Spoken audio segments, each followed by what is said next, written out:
So why do we compare? What does the transpersonal mean to you? This is all the topic of that day. And so I'm like, oh, I'm definitely not going first. I'm like, I'm not ready to share. I'm not ready to share. I'm like, so what the fuck can I say around this? And like literally I'm like this on the inside of me. I'm like, oh God, like what do I say? Like what do I say? What do I say? I gotta come up with something intelligent to say, something that's a contribution to say, like, and she calls on me because nobody else is talking. Nobody says anything. Like no, crickets. Crickets. And I'm not surprised it's crickets because for the fucking last three classes, we've all done all the talking about all the things about what's coming alive for us about they've all said the stuff. Everybody's already said the shit. Nobody has anything else to say because we haven't been given enough. We haven't been given anything. Like, what the, like, I'm like, okay, anyway. So she calls on me because they all know I'm a transpersonal being. They know I'm higher selfing. They know that I identify as spiritually integrated. They all know I'm a transpersonal coach. I've said this in class. So, Leanne, what's coming alive for you around being transpersonal? What does transpersonal mean to you? I took a deep breath. I grabbed Aurora. I'm like, you got to do the talking here. I don't want to insult anybody. And the first thing I said is everything. My first answer is everything. Everything is transpersonal to me. Everything. Everything. There isn't even a separation between personal and transpersonal to me. I said, what isn't transpersonal? There's nothing that isn't transpersonal. So that's my first answer. And I said, and honestly, if you want my second answer, I could be talking for hours about what transpersonal is to me. I said, but I won't do that because I want everybody else to have a chance to share and stuff like that. I said, but for me, transpersonal is everything. And I don't even know what I said, but man, did I fucking unleash the microcosm explanation of what transpersonal actually is. I said it's the embodiment of your real consciousness, your real energetics. And to me, all of these things you guys are talking about in the personal realm, like subpersonality parts, that all exists for me in my transpersonal too. I have personalities all over the place of this quality and that quality and that quality. You want to know my blue me? You want to know my yellow me? I've got it all. It's all as mapped out as you guys have been talking about doing the transpersonal. Like, I seek every day to integrate my higher self's will with my personal will. I took everything back to their class and I'm like, I do this transpersonally every single day. Like, I literally created the bridge between the shit that they've been teaching and that actual dimension. Because other than that, they haven't said anything about the dimension, right? Like that there's willpower up there. They haven't talked about that willpower. They haven't talked about those identity parts. But everything we've been talking about could technically be the same map for up there. Like it could be so useful to people. So I just went on and on and I must have talked for 10, 15 minutes. And I don't even know what the fuck I said. I really don't. But I like unleashed. And when I was done, I was like, and I could go on for a couple more hours. And I wasn't talking angry like this, but I was like, yeah, it's so much love to me. It's so much love to me. And like, yeah. And I just wish everybody could experience it and hold it and like sustain it and build the muscle. Da, da, da, da, da, da, da, da, da.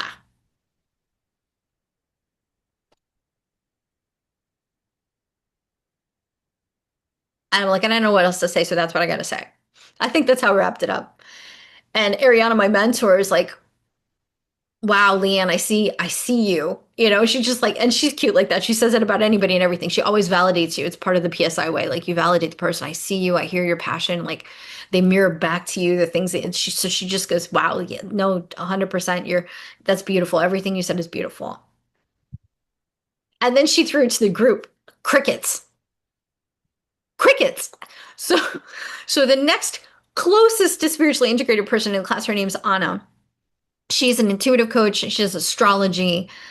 She and I have exchanged a couple sessions. We've talked a little bit about, the role of intuition. We're the two intuitives in the class. And we've talked about how like where's the line between using your intuition to tell somebody what this is about, where you're going, and to get them to the next step, aside from what PSI tells you to do, which is don't use any of that shit. Know it, but don't use it. Your only job as a coach is to ask a question that helps the person you're working with get there themselves. And I'm like, head slap emoji again. And there's again a conflict there for me. I'm not at peace with this training way Because yes, it's wonderful, but fuck it's slow. And I understand the value. I totally get the value of letting everybody find it for themselves. But these guys have talked for 5 weeks. They can't even find the transpersonal when we're in a conversation talking about the transpersonal. If you don't know something, how do you have access to it? You need somebody to say, you know what, that sounds like a higher quality of justice.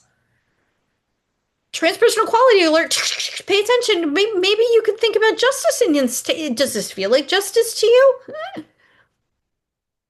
And just give them some rails to like get there, not to do it for them, not to override their free will to experience it themselves. Yes, always bring it back to their own version, let them integrate that piece of wisdom their way.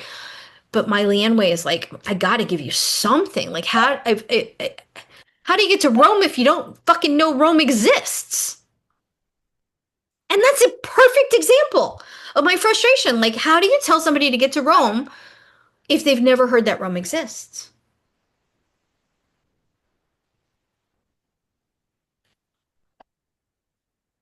And Leanne, I think with you, the way you do it, you let us know that it exists and you guide us. And for me personally, if it wasn't for you guiding me, I wouldn't know Rome existed. And Exactly. I would and my karma would continue for 50 million more times. And you help make it, I don't know how to put it, that you clear a lot of stuff just by showing the way. You bring it to practicality in my Right. experience. Right. And there's even readings and texts and stuff. Like I'm trying to get more meat out of it, like in the readings. Like this is the first chapter of PSI that I'm actually doing the supplemental readings. I'm like, this shit's got to be in here somewhere, somewhere, somewhere. Right? And there's a 20-page article about the descent of the higher self integrating into the human. Okay, great. That was great. Not what I'm looking for. The next article was actually very interesting. 36 pages. Took me a week and a half to get through this shit because every freaking paragraph I disappeared. I'm like jumping out of my body. I'm like, get back in here and read the paragraph. There's this nature of me. The moment you talk about transpersonal, I levitate. You know what I mean? Like it's like literally like somebody opened the door and I take off. I could literally trans channel at that point. Like it was like watching Myrna when she used to open up the book, The Impersonal Life, and she would just read a couple pages and it would be the way that she would get out of there. Well, when I read stuff about this stuff, it's the same thing. I could go so deeply into a meditation. I literally have to sit there with my finger on the page and a highlighter here, and I highlight almost every fucking line, almost every line, and read it twice just so I can stay on the page, just to make me stay in my body. Not because the stuff that they're talking about is so interesting. It's because I know the transpersonal me is the one that's sitting here reading this. And it's like calling me to get out, get out. So it took me forever to get through this shit. It's so annoying to take forever to read stuff. Um, it's part of the reason why I can't get through anything like Alice Bailey. I read a paragraph, it's channeled by Dual Cool, and I'm out of here. I'm 20 minutes later, I'm like, well, oh, I'm still in the same paragraph. What did it say? Let me reread it. I reread it and I take off for 20 more minutes again. I can't do that. It's like I won't torture myself. But anyway, so all this rambunctiousness comes back to belonging, wanting to belong, having like a soul level need to belong. And it's made me even explore things like after my spiritual awakening, belonging got really hard. Of course, I knew I was human. Of course, I knew I'm going to be here for a long time. Of course, I know I'm landing back in my body as a spiritual being with access, continuously plugged in. I didn't have to learn to be human again. I just had to figure out how to not miss God while being there, if that makes sense. That was tough. And yet I still had connection, right? But it wasn't the same thing as being in bliss and just floating in love and doing the thing that happened while I was fully plugged in. So anyway, all this rambunctiousness has come up. It's all, no matter what level I look at, it's all about the wound of belonging. It's all about the wound of belonging. And then again, I lead to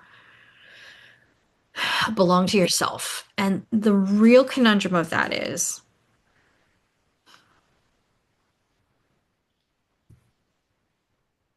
that means to me, be 100% integrated. And that just is that I've never done. 99.2%. I think that's about as far as I've gotten. Because if I did 100%, I don't even know what would happen. I don't think I've, the only time I did 100% was me being in my awakening, floating in bliss, not even remotely knowing how my human's functioning, just letting her do her autopilot thing. Came back, she dyed her hair red. I was like, what the fuck? It matched my ray. I don't know. All of a sudden, I needed red hair.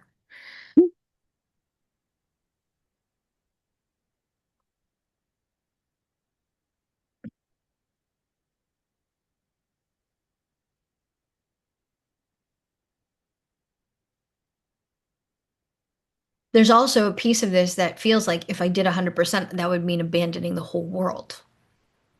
And that's an illusion, but it's a legit thought. So where do I belong? Here, there, as me, not me, 92%, 100%, like what? Like it's a fucking conundrum. And this is all the shit my soul is going through right now. Like just literally like buttons after buttons after buttons after buttons. And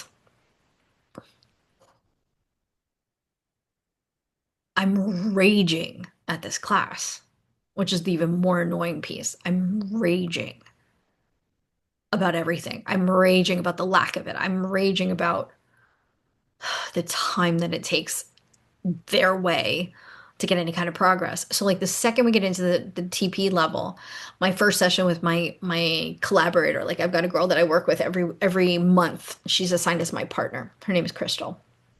And I really like her. She's very much like such a familiar energy. She owns a crystal shop out in California, Joshua Tree area, and she wraps crystals and she's doing the thing, and that's her life, and she loves it.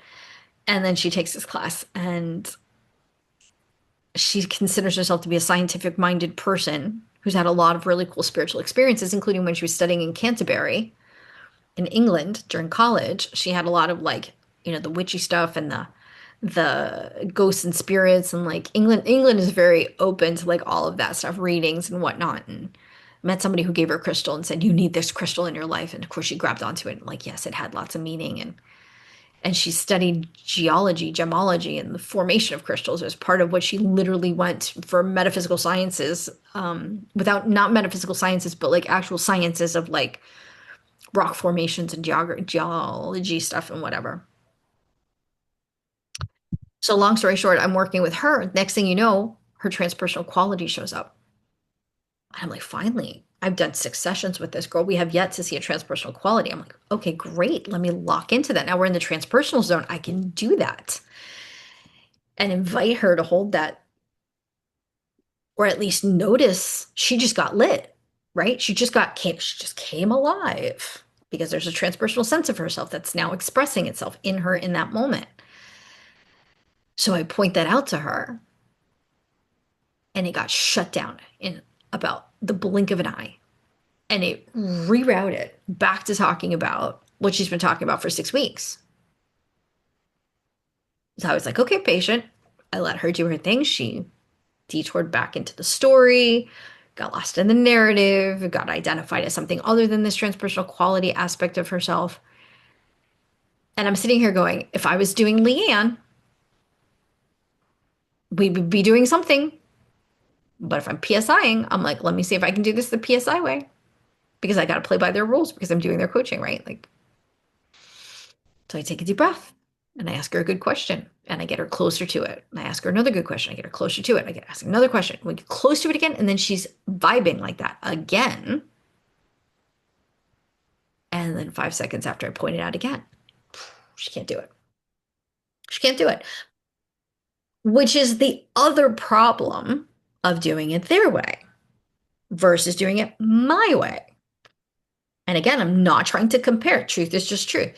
My way would be I would create that same frequency, lock into her energetics, and help her to feel the vibe. I would attune her. I'd hold the vibe. And here's the vibe. You have access. Go ahead and draw it in. Suck it in, soak it in. When she doesn't have the muscle to hold it in permanence, I do. And that would help her to calibrate to it, at least long enough to feel it, to really let it come out, right? To experience herself as that. And then to hold that long enough for her to have a memory of that. So, like 5 weeks from now, she could turn back and be like, oh, you remember that time that I felt that? And then she immediately creates it again. And I'm sitting there going,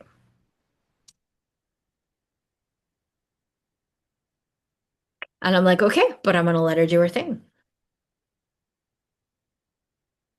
And there's an extreme frustration going on in me. It is this conflict battle between the Leanne way and the PSI way. And I'm not learning to do me differently. I've already known that. I've decided that I'm not here to learn their way. Yes, I would like to learn their way to know what they do, bring some things that are useful and helpful maybe into my mix, but I'm not looking to be only PSIing, right? And I don't want to belong to them. Like one of the things David said to me, he goes, sounds like you'd be teaching this class. And I said, oh my God, I don't want to. And he's like, why? I said, that would be like retrograding back to being Myrna's teacher, like, and I like a strong reaction. Like I was like, no, I'm not going to do somebody else's. I do not want to become a coach or teacher in this modality. Absolutely not. Could I do it? Maybe, probably not. I'd go nuts. But like, would I have something to contribute? Absolutely. Would I create my own thing and then like welcome them to like learn it? Probably. But it's I don't know. I'm just so even as I'm talking about this, like I'm calming down about it, but it all comes back to the problem of belonging is where I'm going to bring us back to, and the difficulty of that to create unity, including unity to self, right? Like if I really go 100% in, then I will no longer belong to that is the illusion.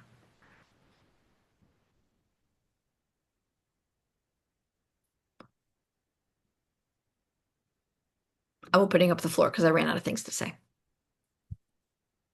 Be you. Exactly. And I am.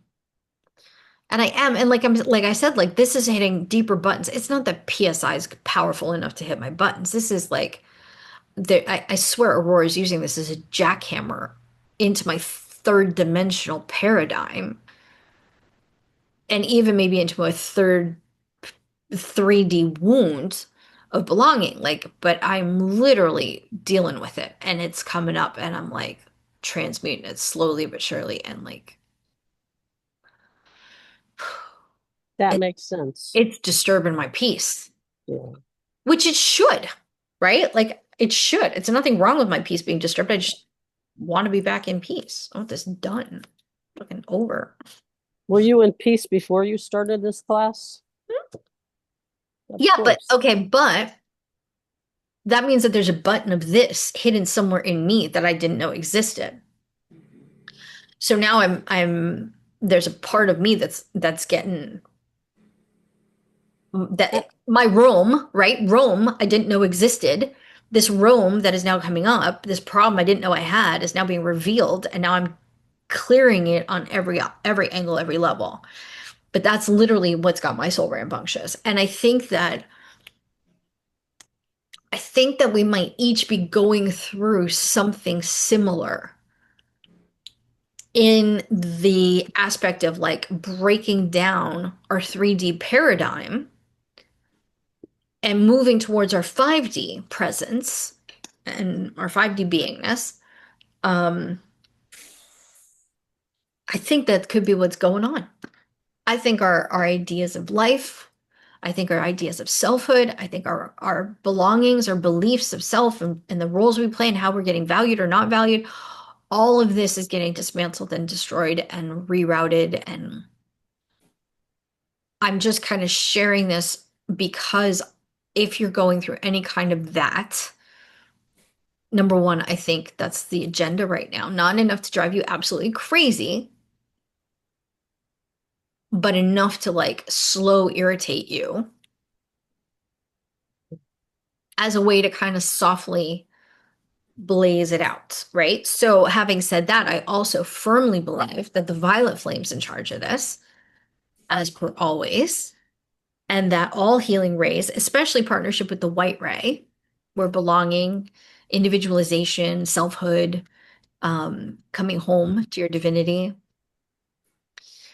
grounding into that, um, and returning to sovereignty and singularity. I think that the white rays definitely partnering with that as the individual level, and the violet flame is taking that individuality and then expressing it outwardly in the collective, right? The violet flame is always about the collective.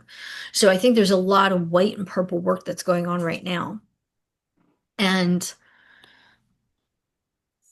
yeah, again, this is still about a 3D paradigm being released and guilt of singularity, right? The guilt of being myself and my version of me that I want to be versus your version of me that you want me to be, like the guilt of that and the wrong beingness of that, the original sin of that is all white ray topics, right? Like the wrong, I'm wrong for existing as I am individually, separate from God, is like the ultimate white ray problem. And that's literally like in the flames right now. And I think it's been in the flames since June of last year, to be honest, because there's been such a white ray presence all encompassingly in everything that I've been doing since then. And remember how I went to Switzerland and we went through the mountaintop where the gateway was and like just really like moved through the blazing white hot fire. It was what was coming onto the planet at that time. It doesn't mean you had to come to Switzerland with me. It means that that's what we were getting done right around that time. And I think this is still the aftershocks of that. I still think it's the work that's still being activated by that.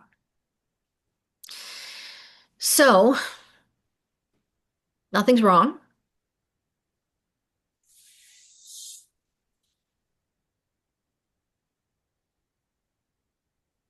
And I thought I remembered you saying that you thought that this course was going to push some buttons Oh yeah. back way when it began. Yeah.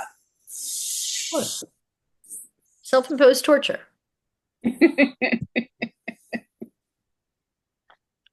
Shall we read the cards that I pulled, my friends? Yes. Okay. So where did the other two go? Oh, they're there. Okay. I pulled two from each of them. The first one that came out was from Rumi, and it was the lover and the beloved.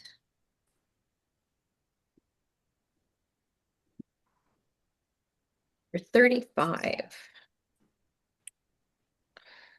So again, kind of take a deep breath. Remember, like, just like generally speaking, like all the things you're holding in your heart right now, your 3D shift to 5D, this morning that you're going through, perhaps triggered a little bit more by knowing that our beautiful friend Joanne is holding loss in her heart and our love for her. And then the wound of belonging, the wound of selfhood, the wound of picking you over them, etc., etc. Just kind of hold all that in the swirling, the 70-year-olds being seen, being loved, the healing work we're still doing, all of that. The lover and the beyond. When you move beyond consciousness, you caress the beloved. When you move into the unknown, beyond everything, the beloved caresses you. I'll say that again. When you move beyond consciousness, you caress the beloved. When you move into the unknown, beyond everything, the beloved caresses you. It is not enough to love me. I want you to allow me to love you. It is not enough to desire me, to want to be closer to me. I want to reach out to you and grab hold of you, drawing you into me and never letting you be apart from me again. There's so much more for us to experience, you and me, than simply gazing, even with love, at each other from a distance. Let me take you into my arms. Let me hold you until we cease to know or care where you are and I once were you and I. for instead we will be one. Will you allow it? Will you allow me? Will you allow us to be? Oh, beloved, sweet beloved, the divine, the great beloved has a passionate desire for you, to love you, to touch you, to make the divine presence known to you so that you will cease to fear the darkness. Take delight in all of life and become mesmerized by the beauty of love in its endless emanations. But how we resist love at first. Oh, yes, we have been burning before, have we not? Burned before, we have been burned before, have we not? Abandoned, betrayed, so painfully disappointed, cast aside, and have suffered at the hands of some unworthy lover. Can this great divine love affair be tarred with the same brush and the same bitter expectations that keep the heart closed? You are too beautiful to be hidden away behind a bitter and gated heart. That is unworthy of you! Exclamation point. So then, you can allow the great beloved to reach for you, to receive that sacred touch every day, to be spoken to with words of love, to receive.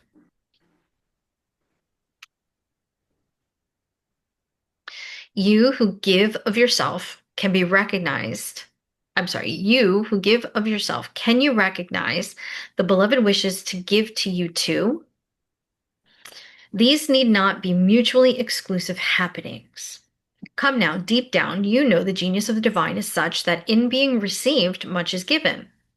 You shall not be selfish in letting yourself be seen and loved. Allow it, rejoice in it. Take delight in allowing yourself to receive life, and let the world soak up the ardent glow of your sensual surrender into the great beloved's embrace. This oracle brings you a message. Something has to change in your physical world. You are in need of more sustenance, more love, more connection, and more nourishment that touches your body and soul and brings them into deeper oneness with each other, with life, with love. Dare you open up and allow that love in? The great beloved has desired this to be so. Yes. Say yes. Will you heed the holy desire? Will you allow love in? Say yes. If you find this difficult, now is the time to gently, carefully tend to the walls you once placed between yourself and life, walls of tentativeness, excessive caution, fear of abandonment and betrayal, doubt of your own lovableness, and doubts based on past pain without substance. You are so much greater than these crumbling walls. They are the stuff that is designed for demolition, not devotion and honoring. Can you begin to unpack the bricks you mistakenly believed were essential to your safety and well-being? You are too vast to see for the small puddle of thought now. The oceanic world of love is your true home, and the sun is beating down upon you. It is too hot to gaze at the ocean longingly from afar, or even stand by its edge. Strip off your layers, run to the ocean, and dive in. This oracle brings you special guidance. An offer or opportunity is on its way to you, or has recently been presented. It may be an idea you have been nurturing, or one presented to you by another person. Sit with it. Do you feel exhilaration? Do you feel energy at the thought of saying yes? Then say yes. Allow yourself to receive. There's divine encouragement in taking risks that feel wild and alive to your heart.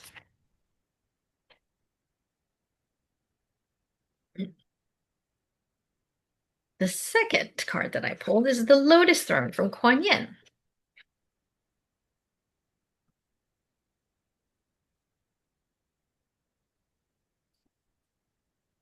$37.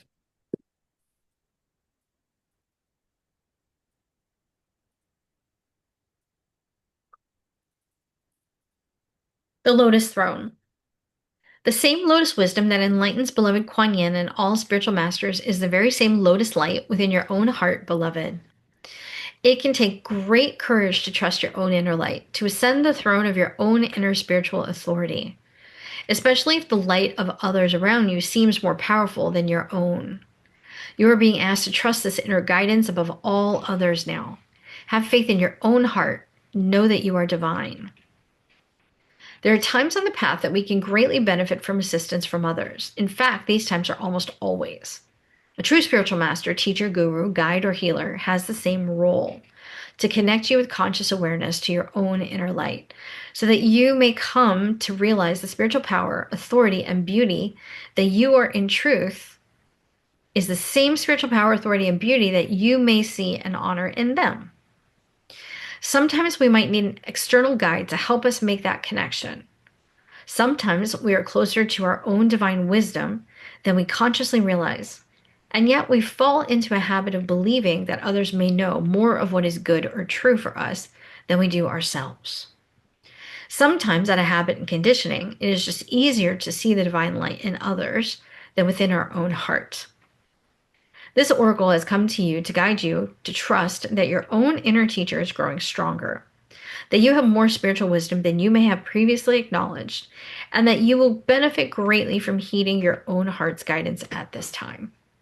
You are guided here to carefully discern the level of influence that others may be having over you. In your admirable willingness to be open to learn and to grow, you are wise not to surrender your discernment. No matter how wise or powerful a teacher might be, it is wiser and more powerful still to always test what they seek to say to you by sitting with it in your own heart. Does all guidance you have been following feel true in your heart? At this time, the inner teacher, the guru within, the goddess light of Kuan Yin in your own heart, is speaking to you, urging you to trust your own divine nature more deeply than ever before. You are being asked to ascend to the lotus throne of your own divine soul. Trust your courage, beloved. Your journey is taking you into spiritual maturity, and you will need to acknowledge that you have spiritual authority within your own heart.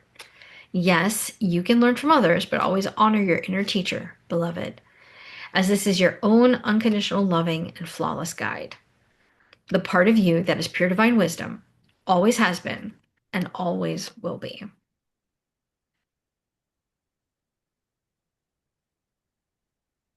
The third card that I pulled is also from Kuan Yin.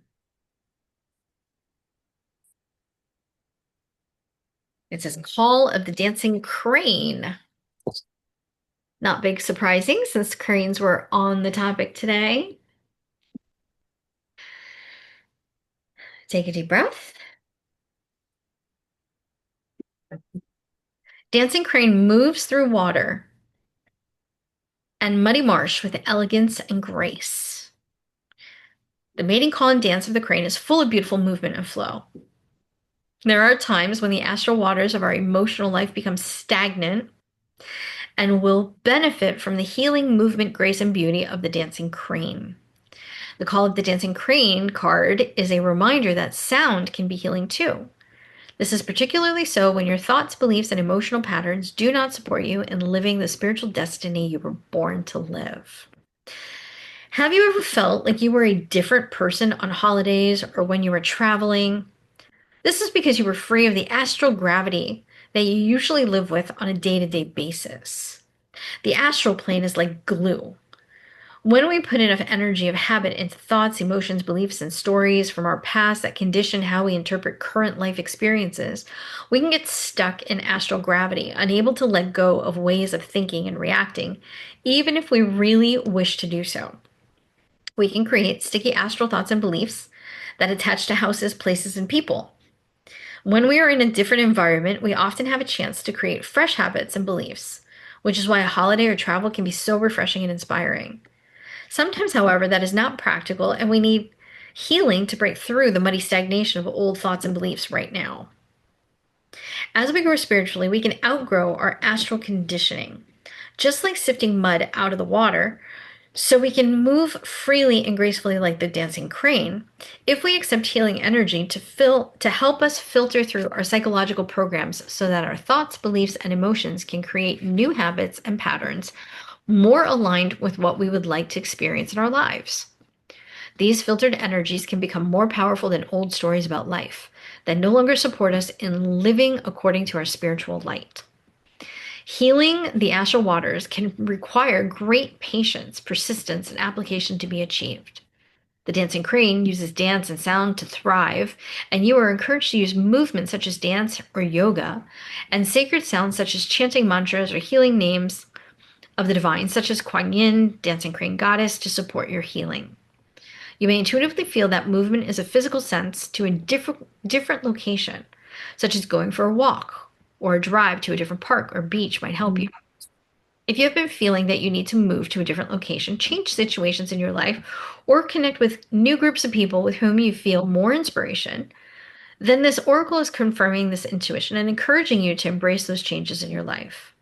You are being guided by the grace of Kuan Yin through the healing vibration of the call of the dancing crane to stop believing in your own stories, your old habits and patterns, and to realize that they are simply astral conditioning.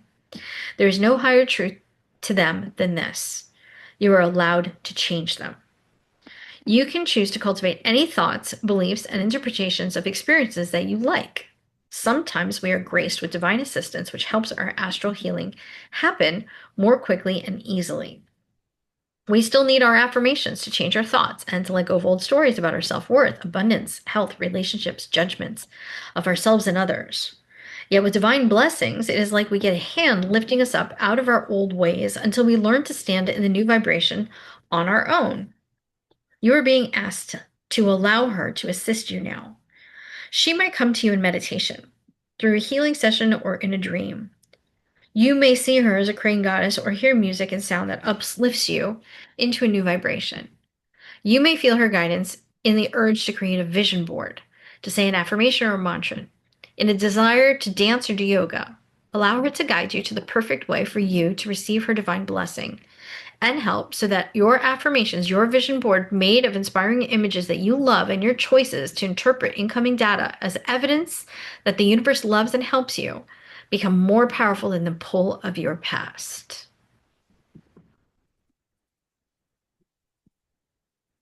And then the last one I pulled, you can take one more, is Rumi's The Cloak of Christ.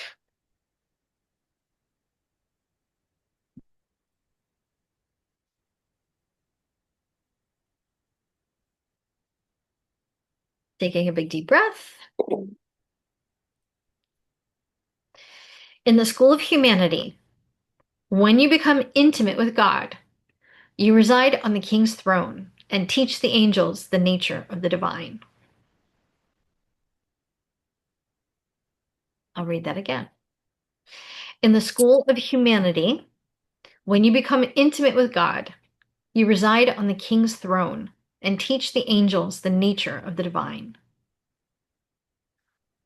My sacred brother, he who shares my heart and yours. Remember, this is called the Cloak of Christ, so they're referring to Jesus here. My sacred brother, he who shares my heart and yours, beating as one in harmony with the great unending love, brings you the mantle of his protection. Do you imagine that there is any part of your life, of your body, of your soul, that is outside the realm of his divine love and protection? Offer all to him, leaving nothing cast aside. He and I together receive you absolutely without condition now. The compassion born out of our own struggles tempers the karmic weight of divine justice.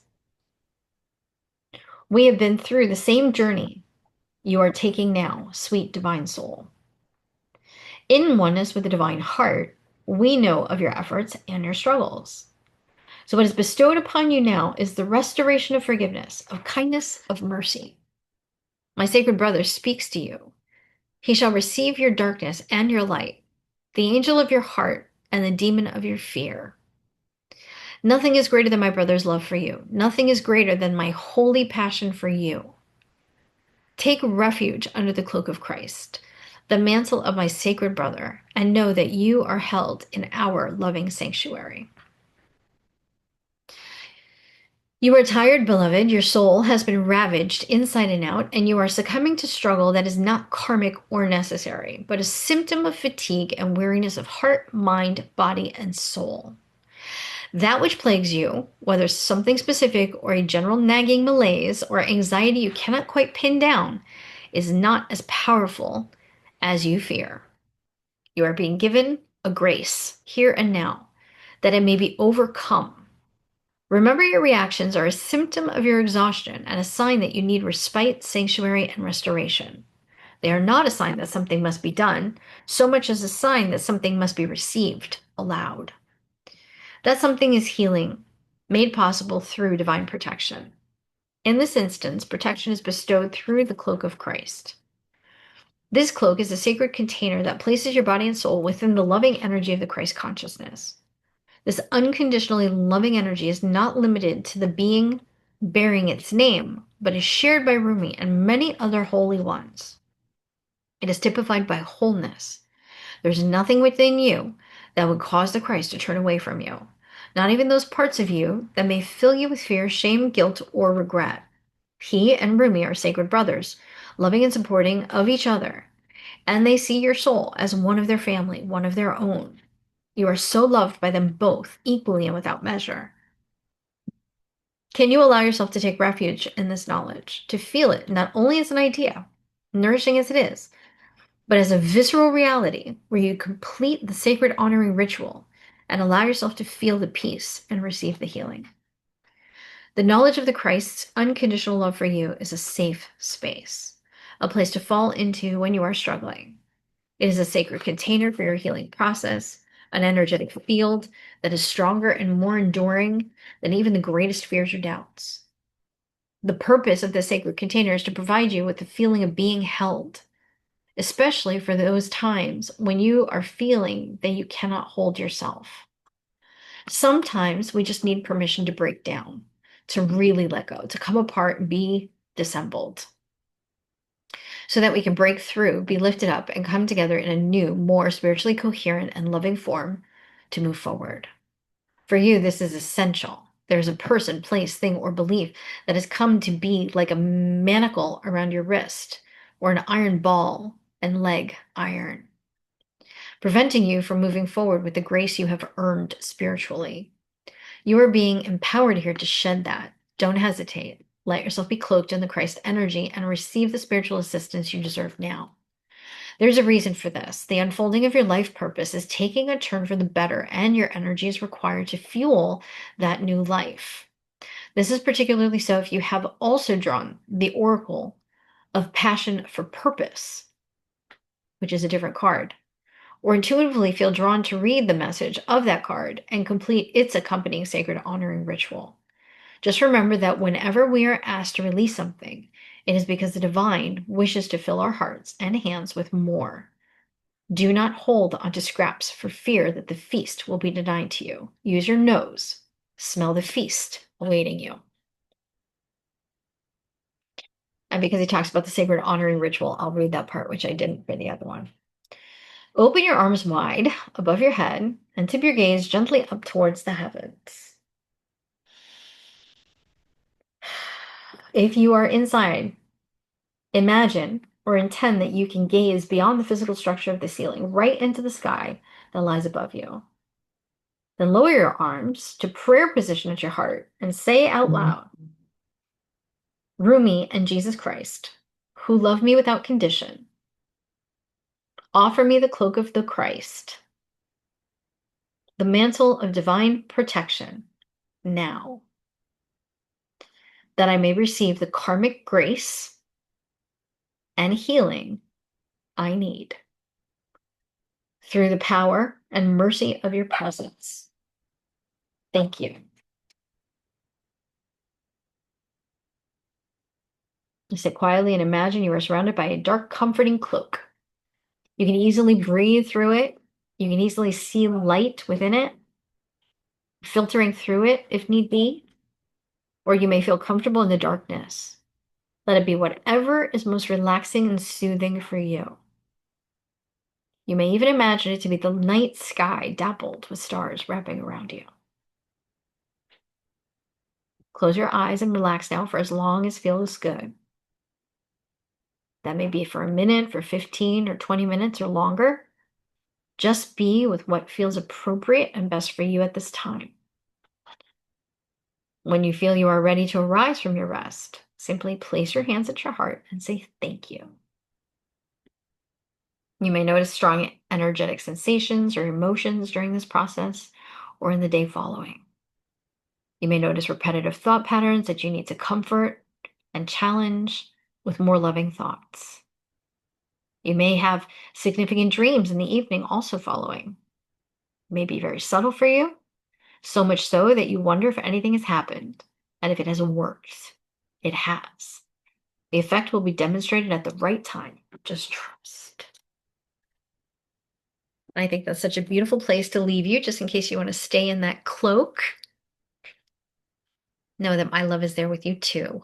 I love you so much. And thank you for a beautiful Monday. I will see you soon. I love you all. And thanks for holding me while I was rambunctious. One quick question. Are we meeting on the 23rd or the 30th in person? I have us not for next week, but the following week. But let me see what Joanne will play it by ear and I'll let you know in the chat. Okay, perfect. You Love got it. you. Bye.